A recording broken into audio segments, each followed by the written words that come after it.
Hello and welcome to Things Explained. Today's lesson is on life skills, how to format an outgoing mail envelope. So you've come here to find out just how it is you are supposed to format mail in order for it to be accepted and reach its destination. You've come to the right place. Let's waste no time. By now, you're probably familiar with these three locations on your envelope. Maybe you are not? Let's unveil the question marks and then begin providing concrete examples on how mail envelopes are supposed to be filled out. The top left corner, here, is designated for the sender's information. The central location of the envelope is reserved for information about the recipient. In the top right corner of the envelope goes the paid postage stamp. Now it's time to get more detailed. Sending mail is not something that is completely outdated. There are many reasons to send mail today. No matter what your reason is, be it dealing with the government, sending a check through the mail, creating a communication trail for legal reasons, or just sending a good old-fashioned letter.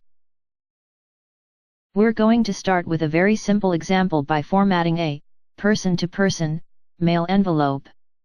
We'll start at the top left. First, we write our name here. Kevin Park. This is the sender's full name. Next we write the address the sender lives at. This helps so that if the mail gets lost, or there is something wrong with the letter, it can be returned to the sender. The first address line contains our street number, and our street name. 141 Mystery Street. The second address line contains our city, our state, and our zip code. Boston, Massachusetts, zip code 12345-6789. Now we move on to where, and to who, we are sending our mail to. The first line is the recipient's name. Kelly A. Brown. The recipient's street number and street name.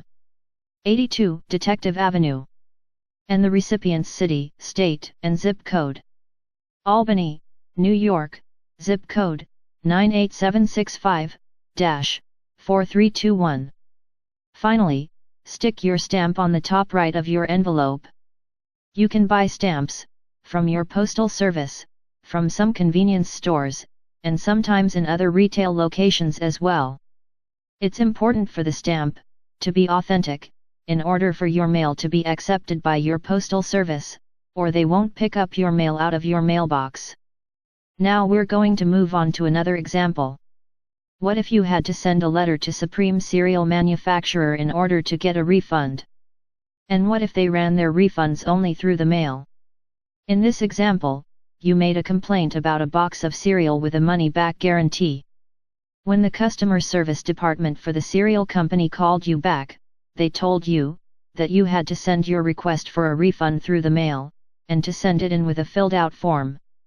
In this case, you've got to identify on the mail envelope where this letter is going, internally at the company.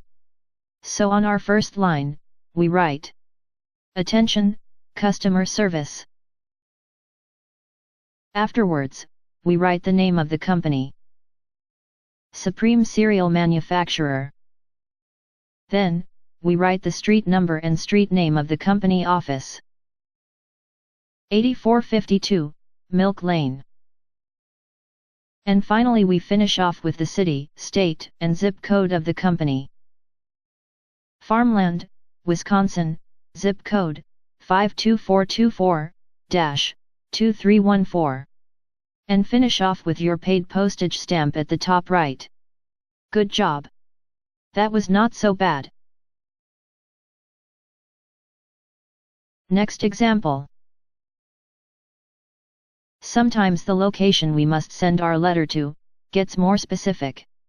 In the next example, let's imagine we had an issue with our paycheck at work, and we were not getting all the hours of pay that we deserved. In this example, you work at a location that's different from the corporate headquarters of your employer. Issues that regard pay have to be dealt with at the corporate headquarters. In order to resolve this issue, you are told to contact Supervisor Pam Leahy at the payroll department at Super Duper Corporation. So first, in order to get this letter to where it needs to go, once we've filled out our own sender information at the upper left-hand side, we can begin filling out the recipient form. We begin with writing. Attention, Pam Leahy, Payroll Department. Then, we must write the name of the institution or company. So write, Super Duper Corporation. Now we begin the last section, writing the street number and street name. 1124, Commercial Avenue. And finish up writing the city, state, and zip code. Stillwater, Michigan, zip code, 55555-4444. Now we stamp. And we're set. In our final example, we've got a friend, Mr. Mup to no good, he's in prison. He writes to you and expects to hear back, and he wants you to send him family pictures. He wants 5 years worth of them. Your friend, Mr. Mup to no good, is incarcerated at the Ohio State Prison. In order to make sure your letter gets to him, it's safest to know his inmate number or his cell number at the prison. After filling out our sender information at the top left, we're going to start by writing the recipient's name and his inmate number at the center of the envelope. Mr. Mup to no good. Inmate number 1542. Next we write the name of the prison facility. In this case it's Ohio State Prison. Then we write the address number and the street name. 60 Convict Field Lane. Finishing off with the city, the state, and the zip code. Grim Waters, Ohio, zip code, 12124-1211. Finish off with a postage stamp. And you're done. Fantastic. Oh no. Darn it. The next day, you woke up and found your mail still in your mailbox. What gives? When this happens, first you've got to check if your information is complete. Make sure your sender and recipient information are all there. Okay, it's all there. What gives? It turned out that the letter was too thick and too heavy. With all of those pictures in there, sent for Mr. Mup to no good, what else did you expect? Whenever you send a piece of mail, and it's beyond a certain weight, it requires more postage to be accepted. If your mail was returned, and it's unusually heavy, that is a good indicator that you need to include more postage. Stick an additional postage stamp under your first stamp, on the top right, and you're good to go. Now that will go through.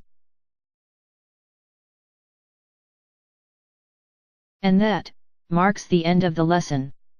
Hopefully this lesson on mail formatting was quick and useful to you. We hope this was what you were looking for. Please like and subscribe, and thank you for watching Things Explained. And as always, have a great day.